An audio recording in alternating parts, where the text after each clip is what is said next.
आम्ही गेलो होतो शेगावमध्ये. शेगावमध्ये जाऊन आम्ही असं काही पाहिलं की तुम्हाला काय सांगू. तुम्हाला सगळं काही दाखवतो. जोपर्यंत आपल्या पेजला फॉलो नसेल करेल तर फॉलो करून घ्या.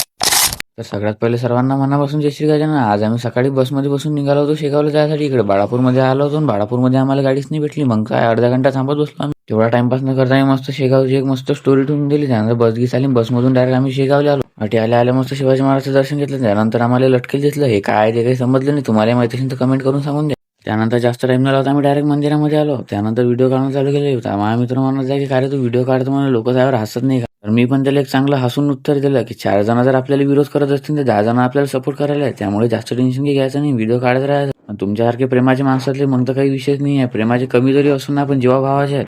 त्यानंतर महाराजांचं दर्शन करून आम्ही बाहेर येऊन बसून राहिलो. त्याच्यानंतर बाहेर गेलो आणि महाराजांच्या प्रसादाचा लाभ घेण्यासाठी निघालो.